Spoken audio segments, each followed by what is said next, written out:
नमस्कार। दस्तक साहित्य संसार के इस मंच पर हम आप सभी साहित्य अनुरागियों का पुनः हृदय से स्वागत करते हैं। इस मंच के माध्यम से हम राष्ट्रीय और अंतर्राष्ट्रीय स्तर के ख्याति प्राप्त कवि एवं साहित्यकारों की रचनाओं और उनकी विशिष्ट उपलब्धियों को आपके सम्मुख लाने का निरंतर प्रयास कर रहे हैं। आज हमारे मंच की प्रतिष्ठा वर्धन करने आ रहे हैं देवभूमि हिमाचल प्रदेश के वरिष्ठ कथाकार श्री सुदर्शन वशिष्ठ जी। श्री सुदर्शन वशिष्ठ जी का जन्म 24 सितंबर सन 1949 को पालमपुर हिमाचल प्रदेश में हुआ। मूलतः कथाकार श्री सुदर्शन वशिष्ठ जी की 125 से अधिक पुस्तकों का संपादन और लेखन हुआ है। इन्होंने 10 कथा संकलन, 5 कहानी संकलन, 4 काव्य संकलन, 2 उपन्यास और 2 व्यंग संग्रह प्रमुख रूप से लिखे हैं। इन्होंने हिमाचल प्रदेश की साहित्य संस्कृति पर विशेष कार्य किया है, जो हिमाचल गाथा नाम से 7 खंडों में प्रकाशित हुआ।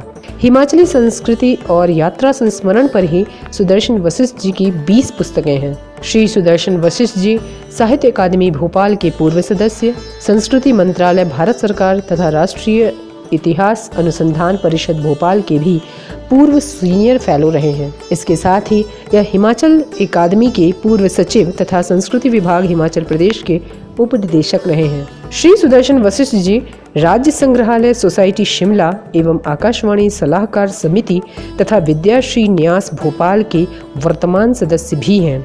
ज्ञातव्य है कि इनकी कई रचनाओं का भारतीय भाषाओं और विदेशी भाषाओं में भी अनुवाद हो चुका है। श्री सुदर्शन वशिष्ठ जी की रचना धर्मिता को विभिन्न पुरस्कार एवं सम्मानों से विभूषित किया गया है।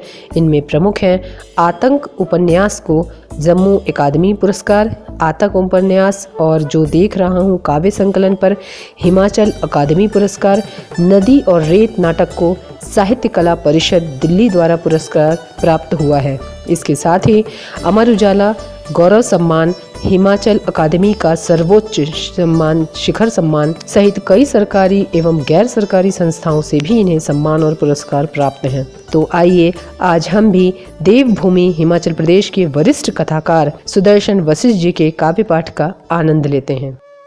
नमस्कार, मैं सुदर्शन वशिष्ठ शिमला हिमाचल प्रदेश से आपके समक्ष कुछ छोटी छोटी कविताएं रखने जा रहा हूँ। पहली कविता है भोज वृक्ष। बौने भोज वृक्ष और बौने होते जाते ऊंचाई के साथ। बौने भोज वृक्ष और बौने होते जाते ऊंचाई के साथ। ऊंचाई पर बौना होकर जीना भी कद्दावर होना है।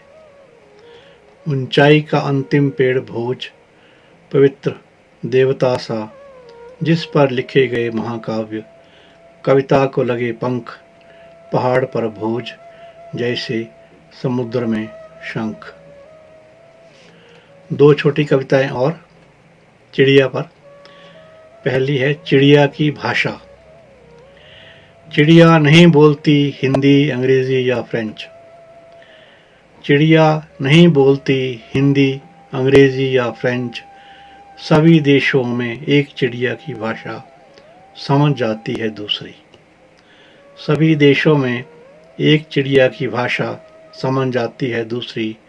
चिड़िया हो आकाश की या पाताल की, बोलती है एक ही भाषा। चिड़िया हो आकाश की या पाताल की, बोलती है एक ही भाषा, मीठी और महीन प्रेम की भाषा। एक और छोटी कविता चिड़िया पर ही। चिड़िया की होली। चिड़िया को ना मिले रंग ना सही। चिड़िया को ना मिले रंग ना सही। खेलती है वह पानी में होली, खेलती है वह धूल में होली। होली में रंग जरूरी नहीं, असली होली तन की होली, असली होली मन की होली।